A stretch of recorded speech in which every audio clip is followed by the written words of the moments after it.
Licenciado em Economia pela Universidade do Porto e diplomado em Administração do Desenvolvimento pela Universidade de Haia. Foi presidente da Comissão de Coordenação da Região Norte, secretário de Estado, eurodeputado, ministro do Emprego e da Segurança Social. Publicou também um livro intitulado Modelo Social Europeu, Que Futuro? Entre 2013 e 2017, assumiu as funções de presidente do Conselho Geral da UTAD. É meu convidado para mais uma entrevista na UTAD TV, José da Silva Peneda. Obrigado, Sr. Doutor, por nos ter concedido esta entrevista. Começo por dizer que o nosso público que assiste à UTAD TV é, na maioria, um público jovem, são alunos. Se tivesse que dizer a um estudante o que é o Conselho Geral, o que lhe diria? O Conselho Geral é uma ordem importante na gestão de uma universidade, porque as decisões mais importantes da universidade têm que passar pelo Conselho Geral. A reitoria, com certeza que prepara os documentos fundamentais, mas, por exemplo, o orçamento desta universidade tem que merecer a aprovação da UTAD. De outra forma, não há orçamento. O plano de atividades, aquilo que a UTAD se propõe fazer, tem que ser aprovado pela UTAD. O relatório de atividades, aquilo que se passou, e as contas da universidade do ano transato, têm que ser aprovadas pela UTAD. Além disso, a UTAD depois o Conselho Geral pode ter outro tipo de iniciativas. E teve, no tempo em que eu fui Presidente do Conselho Geral, eu relembro que, na altura em que eu iniciei funções como Presidente do Conselho Geral, a palavra que mais usava, talvez para vocês pode parecer pré-histórico, era sobrevivência. A UTAD, na altura, estava numa situação de iminência de desaparecer como universidade. Esta era a realidade. E graças à tenacidade, à inteligência, à capacidade do reitor da altura, o Fontanhas Fernandes, com quem eu colaborei e que apreciei muito, e foi uma equipa que funcionou perfeitamente, conseguimos dar a volta. Não foi fácil, mas conseguiu-se dar a volta e quando terminaram, 8 anos depois, a UTAD, a situação financeira é totalmente diferente, para muito melhor. E hoje fico satisfeito de saber que ainda está melhor quando nós deixamos de exercer funções. Portanto, foi um período onde tivemos que afirmar a UTAD perante o exterior. Punha-se aqui um programa, era o prestígio da universidade perante a opinião pública, perante o exterior. E aí tivemos sorte também, porque eu peguei muito na enologia e referi na altura que parece que eu só gostava da enologia, não era por isso. É porque houve uma altura em que uma revista internacional de grande reputação mundial, chamada Wine Inspector, publica todos os anos uma lista dos melhores vinhos do mundo. Isto é uma coisa um bocado teórica. O melhor vinho do mundo é como os automóveis. Há quem gosta de Mercedes, há quem gosta de Jaguar. Mas pronto, há um ranking. E nesse ano, nos 4 primeiros lugares, estavam 3 vinhos que foram produzidos por ex-alunos da UTAD. Daí aquela frase que eu inventei na altura, Escola de Campeões. E isso foi tão curioso que até o nosso Presidente da República, um dia tinha que receber em visita oficial o Presidente da França e fez questão de levar os vinhos da UTAD para dar ao Presidente do país que, em termos de vinhos, é top mundial, a França. O que significa que foi uma forma também de promover a UTAD perante o exterior. O nosso reitor, com o trabalho que fez, conseguiu granjear o respeito dos seus pares. Foi o primeiro reitor que foi presidente do Conselho Nacional de Reitores Portugueses de uma universidade do interior, o que era impensável na altura. E, portanto, tivemos aqui um percurso que foi importante. Também inaugurámos aqui um novo ciclo. Definimos também que era importante ter planos estratégicos. A UTAD tinha que ser pensada a médio prazo.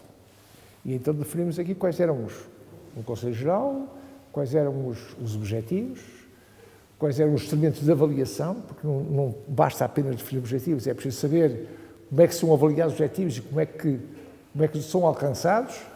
E todos os anos o Conselho Geral dava o seu parecer sobre a forma como esse plano estratégico ia sendo evoluído. Foi um trabalho sério, onde tive o gosto de ter colegas do Conselho Geral, alguns, a maior parte eram dentro da universidade, mas também gente fora da universidade, Estou a falar do Poiares Maduro, que é o atual Presidente do Conselho Geral. Estou a falar do Bianchi de Aguiar, que foi antigo aluno também aqui, de um homem prestigiado na área dele. Estou a falar da Margarida Pinto Correia, totalmente diferente, que tem a ver com a comunicação social, que também deu aportes muito importantes. Estou a falar da professora Graça Carvalho. E, portanto, esses aportes que vieram também de gente de fora foram muito importantes nessas reuniões que fizemos no Conselho Geral.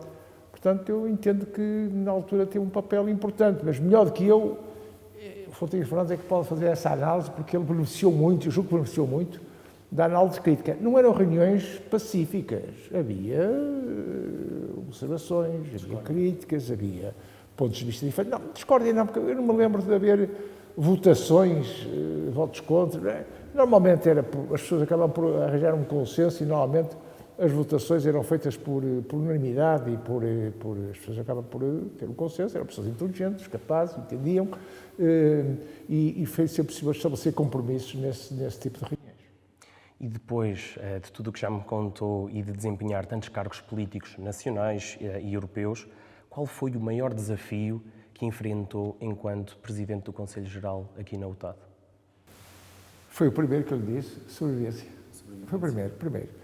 Eu julgo que na altura, não sei se as pessoas tinham consciência, mas havia um ministro na altura que pensou seriamente em acabar com o UTAD. Isto é um facto verdadeiro. Nunca publicou isso, nem está publicado, mas eu sabia que havia quem pensasse nisso, que não há pena interior e tal, não vale a pena, isto é para acabar, gastam dinheiro, o dinheiro não vai. E essa carta estava em cima da mesa. E eu tinha a noção disso, tinha a noção clara de que ou era naquela altura conseguimos dar a volta e inverter e conseguir que a UTAD, enfim, conseguisse impor-se no panorama universitário português e, portanto, que foi um desafio difícil. As outras funções são diferentes. Eu tive desafios também no Conselho Económico e Social, os acordos de concertação social, no tempo da Troika, foi outra experiência bem complicada, mas daria aqui uma entrevista para horas, só para falar sobre isto. Como ministro tive também, enfim, os desafios da reforma da lei laboral, enfim, as greves que eu tive que enfrentar, enfim, tive todo um percurso muito interessante, mas relativamente ao UTAD, a questão da sobrevivência da universidade foi para mim um desafio mais interessante de suplantar. E pergunto-lhe, nessa iminência de quererem acabar com a universidade, que armas é que o Conselho Geral utilizou para que isso não acontecesse? Credibilidade. Credibilizar Credibilidade. A ideia era que ou a universidade era credibilizada perante o poder político e perante a opinião pública, mas perante a opinião pública, dizendo que estava aqui gente que sabia o que queria, gente que tinha objetivos claros, definidos, gente que tinha um percurso perfeitamente delineado e que sabia o que queria para uma universidade com as características especiais da UTAD. Não queríamos imitar as outras universidades. Sempre entendemos que a UTAD tem que ter uma identidade própria. Seria um erro estar a copiar outras universidades, mas ao mesmo tempo que a UTAD tinha que se afirmar como uma instituição muito ligada à região, muito ligada à cultura da região, à atividade económica da região, não podia deixar de ser aberto ao exterior. Esta coisa de as pessoas fechar-se, havia a tendência para se fecharem dentro de muros, e a UTAD ser muito fechada, e eu sempre contrariei isso.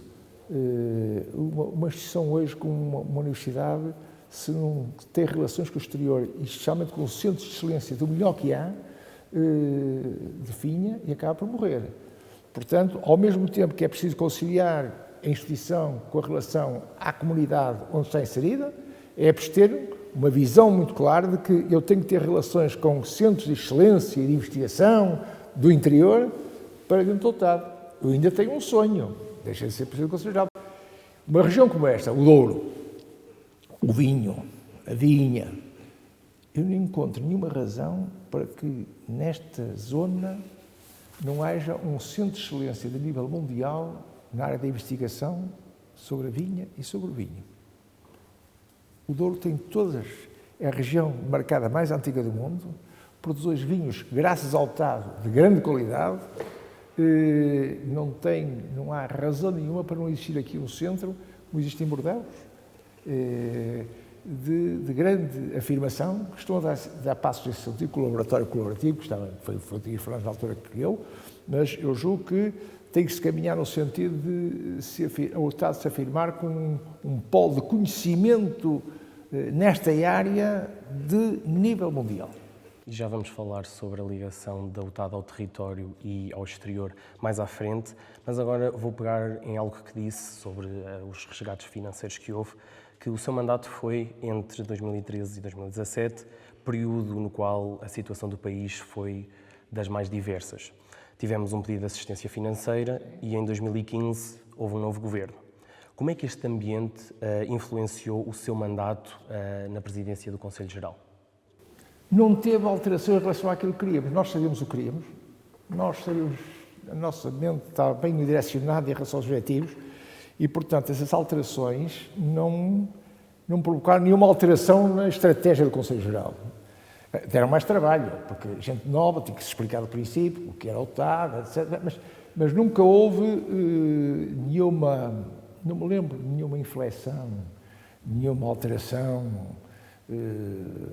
relevante em termos de atividade do Conselho Geral e a estratégia do TAD em relação àquilo que se queria. Havia uma vontade, uma definição muito clara dos objetivos, havia uma definição muito clara também acerca da forma como chegar lá, e essas alterações nunca tiveram alterações significativas no nosso modo de atuar. É evidente que na parte financeira aquela política da Troika teve alguns constrangimentos, mas fomos capazes de ultrapassar. E aí mérito ao Fontinhas Fernandes, o reitor, que deve ter feito milhares e milhares de quilómetros para Lisboa, a bater às portas todas, às capelas todas. Ele sabia com quem devia falar muito bem, ele sabia quem eram as pessoas, e às vezes não era o ministro, nem o Estado de Estado, é perceber que muitas vezes estas decisões na administração pública às vezes é preciso ir mais abaixo. Ele conhecia os meandros e sabia as portas a que havia de bater, e nisso ele teve um trabalho notável. E conseguimos ultrapassar essa dificuldade da Troika sem grandes sobressaltos.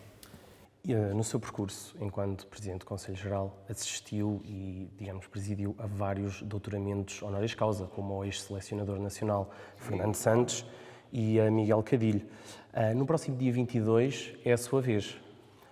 Consegue descrever o sentimento que é receber uma das maiores honras atribuídas por uma universidade num dia que é tão simbólico?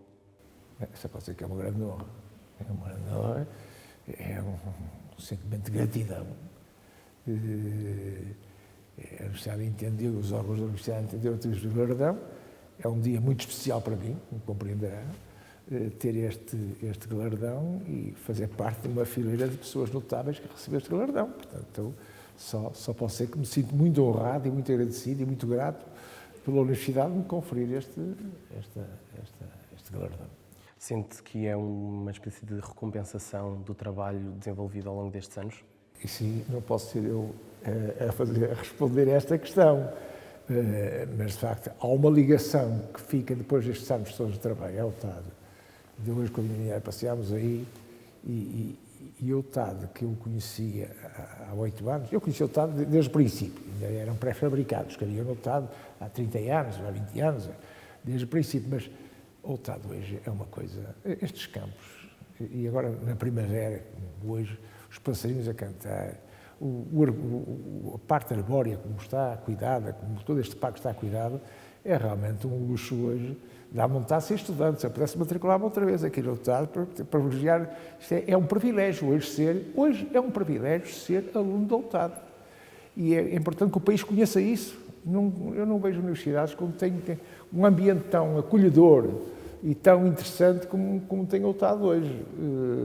E, portanto, eu acho que o TAD está aqui para dar, para vender, para continuar a sua senda de futuro como uma grande instituição universitária. Muito bem. No dia, e indo ao encontro da questão da ligação ao território e ao exterior, como já tinha falado, no dia da UTAD, em 2015, o doutor disse: os graus de desenvolvimento das regiões dependem muito das suas instituições. A UTAD contribuiu, de facto, para que nestes anos houvesse um desenvolvimento desta região? Acho que é verdade. Se a UTAD não existisse, Já imaginou isto? O António Barreto, que eu vou citar no meu discurso, disse que quem quisesse estudar vinha e vinho, há 20 anos atrás, tinha que ir para Bordeaux, tinha que ir para a Itália. Não havia nenhuma escola superior que estudasse vinho e vinho. A revolução que aconteceu no Douro com o Pedrito, programa de desenvolvimento rural integrado aos montes, que o meu padrinho de doutoramento foi o grande coordenador desse programa e o grande entusiasta e que o pôs de pé, modificou esta região. E o Outato tem uma ligação fundamental a esse projeto de desenvolvimento rural integrado aos montes. E a vinha e o vinho alteraram-se substancialmente. A vinha é totalmente nova, modificou tudo. A região mais antiga do mundo, em termos de plantação de vinha, passou a ter vinha, a maior parte é vinha nova. E isto é uma revolução. E repare, quantidade de jovens hoje que estão responsáveis pelas mais importantes quintas e antigamente o Douro era uma coisa que eram os senhores do Porto, vinham cá de vez em quando. Hoje não. Hoje esta área está na mão de profissionais competentíssimos, alguns saídos da universidade, que estão ali dia a dia a tratar destas questões. Isto foi uma revolução que, se não fosse o Outato, isto não acontecia. Portanto, o Outato tem um papel importantíssimo no desenvolvimento da região. Mas eu dizia mais, nessa altura, mais à frente, acho que dizia que uma instituição sozinha não resolve tudo. Tem que ter a capacidade, por isso a ligação ao exterior, tem que ter a ligação com outras instituições, e aqui a Câmara Municipal foi importante. O Outato teve uma ligação com a Câmara Municipal muito boa nesse tempo, e muitas infraestruturas foram feitas e que estão feitas aqui, não teriam sido possíveis se não fosse uma ligação muito estreita com a Câmara Municipal, e a Câmara Municipal ajudou muito também. O Outato, a Comissão de Coordenação da Região Norte foi importantíssima também nessa altura, em termos de execução de projetos propostos pelo Outato, e portanto, o Outato teve a capacidade de mostrar o que queria, teve a capacidade de mostrar que os seus projetos eram importantes para o desenvolvimento da região e teve a capacidade de mostrar às outras instituições que valia a pena apostar nesses projetos. E nesse mesmo ano, disse ainda, e vou voltar a citá-lo, o país não é uma tábua rasa e que devíamos lutar para que houvesse uma discriminação positiva no interior, acreditando que se o interior estiver bem, todo o país vai estar. Que desafios é que ainda persistem na ligação da Outato com o território e com o país? Essa pergunta é uma pergunta que vamos muito longe. Tem a ver com séculos ou décadas em que o país foi se desenvolvendo com concentração da população no litoral, numa faixa entre 0 e 30 km está ali grande parte da população, chama-se a volta de Lisboa e Porto, com deseconomias claras, porque não chegam infraestruturas para acomodar e resolver os problemas de toda essa gente, e ao mesmo tempo o entendo vai desaparecendo. Portanto, este problema de desequilíbrio regional que existe, na minha opinião, e tenho bons amigos, tivemos um momento para o interior, onde Miguel Cadilho, outro doutorado do Outato, e o Álvaro Amar, que vai estar aqui presente, fizeram parte desse movimento, que é preciso políticas públicas no sentido de atenuar estes desequilíbrios regionais. É um problema nacional, porque enquanto o país estiver a inverter essa tendência e o litoral albergar mais fundos e mais votos, os votos são lá, também temos políticos, é importante, não haverá recursos. Não haverá recursos que cheguem. E, portanto, é preciso políticas públicas no sentido de modificar este tipo de situação, tentar modificar a tendência. E hoje eu julgo que era possível introduzir políticas públicas no sentido de fazer com que muita gente do litoral visse vantagem de viver no interior. Hoje, a qualidade de vida, na minha opinião, em muitas cidades do interior, é melhor que em Lisboa e que no Porto. Estou a falar da saúde, estou a falar da parte burocrática da ligação à administração pública, hoje na educação, no acesso à escola, e hoje era preciso criar uma ideia que eu tenho há muito tempo. A nossa administração pública está toda concentrada em Lisboa. Eu pergunto, porquê é que todas as direções gerais, todos os institutos, o Instituto do Ambiente, porquê é que tem que estar na Avenida Fontes Pereira de Melo, na Avenida da República, em Lisboa? Porquê? Porquê que não há de sair Vila Real? Eu julgo que havia uma política no sentido de fomentar a deslocação de serviços públicos de Lisboa para o interior, com vocês dizem, as pessoas não querem vir. Depende. Se eu conseguir convencer o Presidente da Câmara que vou ter gente aqui com qualidade, com um nível superior, e acaba a arranjar habitação para esse tipo de pessoas, eu julgo que é possível conseguir lentamente poder, pelo menos anunciar esta ideia. E pelo menos os serviços novos, tudo que é criado de novo. Eu vi agora na cultura, há pouco tempo, fez-se aqui uma grande reformulação, criou-se a empresa pública dos museus nacionais, não sei se é assim que se chama, tudo em Lisboa. Porquê? O Instituto Nacional de Estatística, por que razão é que hoje, no tempo da informática, o Instituto Nacional tem que estar em Lisboa? Isso é no tempo em que aquilo é tudo feito à mão, e as pessoas iam lá com os papéis e tal. Hoje não há razão nenhuma. Porque é que o INE não há de estar a esse lugar em Vila Real, em Tomar, ou noutro sítio qualquer.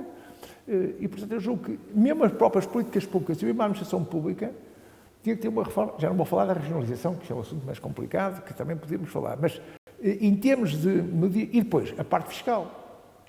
Nós temos incentivos fiscais para empresas que vêm do estrangeiro para investir em Portugal. Porquê é que não temos uma condição? Sim, senhor, o governo português apoia essa empresa, mas tem que ficar no interior.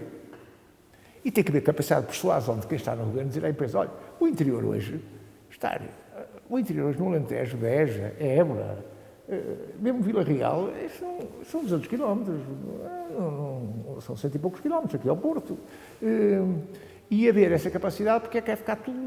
E haver, negociar com essas empresas que querem fazer investimentos avultados, sim senhor, nós damos estes benefícios todos, fiscais, que são muitos e poderosos, mas o senhor tem que ficar localizado na parte interior. Aqui tem alguns exemplos de políticas públicas, não é a Universidade que tem tratado disto, mas quem pensa nisso, que tem a ver com essa possibilidade de desenvolver o interior. A Universidade, por si só, traz os montes, não pode ter a carga de dizer se é ela responsável por todos os ambientes do interior. Mas tem aqui massa cinzenta, tem capacidade, tem... Olha, por exemplo, uma coisa que me desgostou muito. Fez-se um estudo dentro da Universidade, a pedido do Instituto de Vinho de Porto, sobre a estratégia sobre os vinhos do Douro. Estou a falar de vinho do Porto e vinhos de mesa. Foi o chefe foi o professor João Rebelo, que é bem conhecido aqui da Universidade. E na altura, pedimos ao Daniel Bessa, ao professor Daniel Bessa, para analisar o trabalho. O Daniel Bessa disse-me a mim, não havia nenhuma consultora internacional que fizesse um trabalho tão bom como este. Esse trabalho foi apresentado na Régua. Estavam lá toda a nata das casas de vinhos, não vou dizer os nomes para ficar aqui publicidades a nenhumas, mas tudo que era importante de casas de vinhos estava lá. Tudo aprovado por unanimidade. Está na gaveta. No Ministério da Agricultura, está na gaveta. Quando ali está tudo escritinho, como é que deve fazer, a estratégia está toda lá desenhada. É uma pena. A Universidade pôs ao serviço do país ali ciência, capacidade, estratégia, conseguiu-se ligar ao setor privado, o setor privado alinhou naquilo tudo e olha, está na gaveta. Esperemos que este governo agora que aparece agora possa tirá-lo da gaveta e sacudir o pó que está lá e poder pôr isso em prática. Temos então ainda muito caminho a percorrer. Então não temos. Para fechar, gostava que refletisse um bocadinho sobre os jovens. São cerca de 8.000 que fazem parte desta universidade. Depois de tantos anos de carreira, com que perspectiva é que os jovens devem ver o futuro e como é que os jovens devem deixar a sua marca nesse futuro?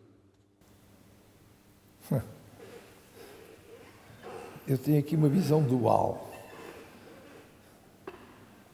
Primeira é que acho que os jovens hoje têm uma sorte que eu não tive. E têm umas condições que eu não tive. Eu, quando era jovem, conhecia a minha rua, os meus vizinhos e os meus colegas de turma. Ponto final. Acabava aí. Os jovens de hoje têm um acesso à informação, a geografias, que não se compara com... Portanto, aí temos uma grande diferença. Depois, ferramentas. Os jovens hoje têm ferramentas que na minha geração não existiam. E, portanto, a capacidade dos jovens hoje, em termos de trunfos para mobilizar, é muito maior que aquela que eu tinha na minha geração. Agora, em relação ao país e onde eles vivem, tem o reverso da medalha. Porque na altura, quando era jovem e depois passei a ser adulto e me formei na universidade, rapidamente arranjei um emprego onde tinha condições de vida acima da média. Enfim, condições de vida, já dá para ter um carro, comprar um carro, ter um apartamento, tal. Hoje eles não têm. Portanto, temos aqui uma contradição muito grande entre aquilo que é oferecido ao jovem em termos de ferramentas, capacidade, e depois aquilo que eu chamo uma frustração em relação à forma como podem mobilizar essa coisa. E daí vem o problema da imigração. E a maior parte dos jovens, neste momento, hoje, quando tem, eu tenho em casa casos, tenho netos já nessa fase, começa a ponderar seriamente a hipótese do país para os resultados são totalmente diferentes. E esse é um drama grande que a política tem que resolver. Que hoje, realmente, a nossa classe média está numa situação muito periclitante. E os jovens hoje, se não forem os pais ou os avós a tentar patrocinar o seu percurso, têm muita dificuldade. Portanto, há aqui uma contradição grave entre aquilo que foi o meu tempo, em que não tinha nada que se comparasse com os acessos que eles têm hoje de capacidades, de trunfos, de mobilização de conhecimentos, com aquilo que a vida lhes proporciona. E, portanto, há aqui um grave problema, e é um problema político, muito sério, que espero que seja resolvido e que, pelo menos que seja equacionado e que seja levado a sério como é que se pode resolver estes problemas nos próximos tempos. E se pudesse deixar uma palavra só para os jovens, para o futuro, uma dica para o futuro? Eu costumo dizer que apaixonem-se por aquilo que gostam de fazer, que não vão em modas. Gostem e invistam naquilo que sentem que é a sua vocação. Às vezes não é fácil, tipo de descobrir a vocação, anda aí um bocado à deriva. Mas quando perceberem que tal clique é aqui, não pensem pela cabeça dos outros, pensem pela sua própria cabeça. Ou são os outros, é importante, ou são os pais, ou são os amigos, não sei o quê. Mas, ao momento, às vezes é difícil chegar lá. E há gente que anda aí um bocado à deriva e tal, até encontrar o caminho. Mas o importante é que decidam de acordo com aquilo que o seu interior é por aqui que eu vou, é por aqui o meu caminho. E estar convencido que é esse caminho, eu julgo que isso que é o melhor conselho que eu posso dar a um jovem de hoje. Fica o conselho. Sr. Doutor, foi um gosto. Muito obrigado por nos ter concedido esta entrevista e parabéns por este reconhecimento e muitas felicidades. Muito obrigado, eu também. Obrigado. Muito obrigado. Foi a entrevista a José da Silva Peneda, que recebe já no próximo dia 22 o doutoramento honoris causa. Voltamos em breve com mais entrevistas na UTAD TV.